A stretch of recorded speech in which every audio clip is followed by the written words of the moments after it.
যে তিনটি কাজ করলে আপনার সংসারে কখনো শান্তি আসবে না।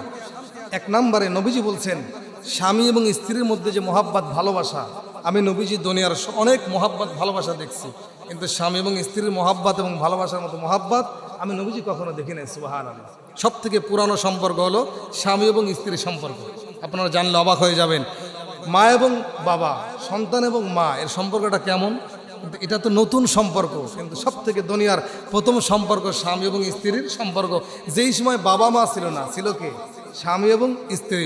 বাবা আদম আলাইসাল্লাম এবং মা হাওয়া আলাইসাল্লাম, এরা দুজন কি ছিল? স্বামী এবং স্ত্রী। নবীজি বলেন, এই স্বামী এবং স্ত্রীর স্বামী এবং স্ত্রীর মধ্যে মোহাব্বত ভালোবাসা যতদিন থাকবে এক নম্বরে, ততদিন পর্যন্ত এই সংসারে কখনো অশান্তি আসবে না। আর লক্ষ টাকা থাকার পরেও যখন স্বামী এবং স্ত্রীর মধ্যে মিল মোহাব্বত থাকবে না, ওই সংসারে কখনো শান্তি আসবে না। এই জন্য আমাদের এক নম্বরে মা বোনদেরকে বলতেছি, স্বামী যদি রেগে যায় আপনি চুপ থাকেন। পুরুষ যারা আছেন, স্ত্রী রেগে গেলে আপনি চুপ থাকেন। দুজনের মোহাব্বতের সংসারে শান্তি ফিরে আসবে। এই জন্য আমাদের কি করতে হবে? স্বামী এবং স্ত্রীর মধ্যে মিল মোহাব্বত অবশ্যই থাকতে হবে, নবীদের হাদিস।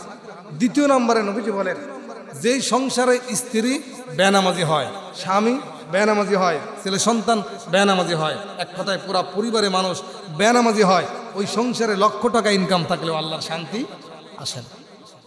আপনি নবীদের জীবনে খুলে দেখেন, সাহাবায়ে কেরামের জীবনে খুলে দেখেন, তারা অনেক সময় দেখা যাইতো অভাব অনটনে পড়ে থাকতো, কিন্তু স্বামী এবং স্ত্রীর মধ্যে একটা মোহাব্বত থাকতো। সংসারে দিন আনতো, দিন খাইতো, কিন্তু সংসারে একটা কি থাকতো? শান্তি থাকতো। কিন্তু বর্তমান সোসাইটি, সমাজের মধ্যে লক্ষ টাকা ইনকাম থাকার পরেও স্বামীর কথা স্ত্রী শোনে না, স্ত্রীর কথা স্বামী শোনে না। এরকম আছে কি না? এই জন্য দ্বিতীয় নম্বরে, স্বামী এবং স্ত্রীর কথা যদি একে অপরে না শোনে এবং স্বামী এবং স্ত্রী যদি নামাজি না হয়, ওই সংসারে কখনো শান্তি আসবে না। বন্ধুগণ আমার ভাইয়েরা, আল্লাহ নবী বলেন, সাহাবীরা শোনো, তোমরা যখন মসজিদের নববী থেকে নামাজ পড়ে বাড়িতে চলে যাবে, আমি রাসূল যেই কথাগুলো তোমাদেরকে আমি শোনাইলাম, তোমরা শোনার পরে বাড়িতে গিয়ে তালিম দিবে, নিজের স্ত্রীকে সালাম দিবে, আর স্ত্রীর সঙ্গে ভালোভাবে ব্যবহার করবে। স্ত্রীকে মাঝে মাঝে সময় দিবে, মাঝে মাঝে হাদিয়া দিবে, স্ত্রীর সঙ্গে কখনো দুর্ব্যবহার করবে না। আল্লাহ নবী বলেন, সাহাবীরা শোনো, আমি আমার জিন্দেগিতে কখনো আমার স্ত্রীদের সঙ্গে দুর্ব্যবহার করি নাই। আল্লাহ রসুল একদিন জিহাদের ময়দান থেকে বাড়িতে আসলেন, আম্মা জান আয়েশা রুটি বানাইতেছেন। কি করতেছেন? নবীজি জিহাদের ময়দান থেকে আসতেছে, বারান্দায় এসে বসে পড়লেন, আম্মা জান আয়েশা রুটি বানাইতেছেন। এমন সময় দেখে আম্মা জান আয়েশা বয়স অল্প হওয়ার কারণে, কম বয়সী হওয়ার কারণে মা আয়েশার চোখের মধ্যে এক ধরনের ঘুম চলে আসছে। মা আয়েশা রুটি বানায় আর ঘুমায়, হঠাৎ করে পিছনে একটা দম্বা এসে রুটিগুলো খেয়ে ফেলতেছে। নবীজি বারান্দায় বসে বসে হাসতেছে, নবীজি মুচকি মুচকি হাসে। কিছুক্ষণ পরে নবীজি হাসার আওয়াজ শুনে মা আয়েশার ঘুম যখন ভেঙে গেল, হঠাৎ করে তাকায় দেখে যে রুটিগুলো বানায় রাখছে, একটা রুটি আর টুকরির মধ্যে নাই।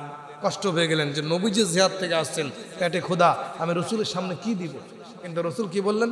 আয়েশা, আমি জানি হয়তো তুমি অসুস্থ অথবা শরীরটা দুর্বল, যার কারণে এমনটা হয়েছে, আসো দুজনে মিলে আমরা খামিরা তৈরি করি, আটা দিয়ে আবার দুজনে মিলে রুটি বানায় আহার করি। সুবহানাল্লাহ। নবীজি কি শিক্ষা দিলেন? স্ত্রীর দোষগুলো শুধু ধরলে হবে না, স্ত্রীর দোষগুলো ক্ষমা করে দেন। স্বামী স্ত্রী নামাজি হন, একজন আরেকজনের জন্য নামাজে বসে আল্লাহর কাছে দোয়া করেন। আল্লাহ তাআলা বলেন, আকরাবুল আব্দু ইনদাল্লাহি ওয়া ফিস সুজুদ। নবীজির মাধ্যমে হাদিস বলেন, আল্লাহ হাদিসে কুদসির মধ্যে বলেন, আকরাবুল আব্দু ইনদাল্লাহি ওয়া ফিস সুজুদ, যে আল্লাহ ওই সময় বান্দার সব থেকে নিকটবর্তী হয় যখন বান্দা আল্লাহর কদমে সিজদায় পড়ে যায়। সুবহানাল্লাহ। এখন স্বামী যদি নামাজ পড়ে স্ত্রীর জন্য দোয়া করে, স্ত্রী যদি নামাজ পড়ে স্বামীর জন্য দোয়া করে, ওই সংসারে কখনো অশান্তি আসতে পারে না। যেন দ্বিতীয় নম্বরে কি করতে হবে?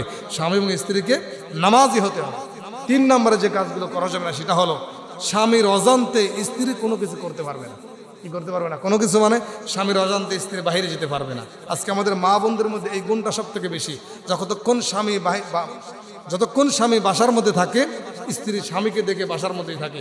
যখন স্বামী দুনিয়ার কাজে হোক, অফিসের কাজে হোক, যখন বাইরে চলে যায়, ওই স্বামী বের হওয়ার সাথে সাথেই ওই মা, ওই বোনটাও কি হয়ে যায়?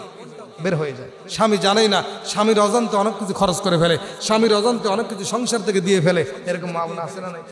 এরকম যতদিন পর্যন্ত থাকবে, স্বামীর অজান্তে যতদিন পর্যন্ত মা বোনরা এরকমভাবে খরচ করবে, মা বোনরা না জানিয়ে কাজ করবে, ওই সংসারে কখনো শান্তি আসতে পারে না। যেন তিন নম্বরে কি করতে হবে?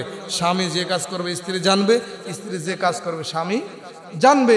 এই মোহাব্বত যদি থাকে, ওই সংসারে কখনো অশান্তি আসতে পারে না।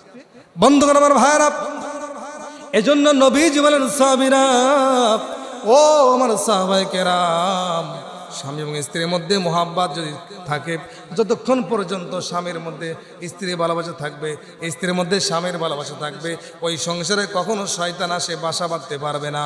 আর শয়তান যখন আসে বাসা বাঁধতে পারবে না, স্বামী এবং স্ত্রীর মধ্যে দ্বন্দ্ব লাগবে না। আর স্বামী স্ত্রীর মধ্যে যতক্ষণ মোহাব্বত থাকবে, ওই সংসারে আল্লাহর রহমত নাজিল হতেই থাকবে। এই জন্য 3 নম্বরে কী করতে হবে? স্বামী এবং স্ত্রীর মধ্যে মোহাব্বত থাকতে হবে। এই 3টা গুণ, এই 3টা আমল, এই 3টা কাজ যদি আপনি না করতে পারেন, আপনার সংসারে কখনোই শান্তি আসবে না, শান্তি আসতে পারে না। এই জন্য আল্লাহ তাআলা যেন আমাদের, আপনারা যারা আছেন, এই কথাগুলো শুধু আপনারা শুনলে হবে না।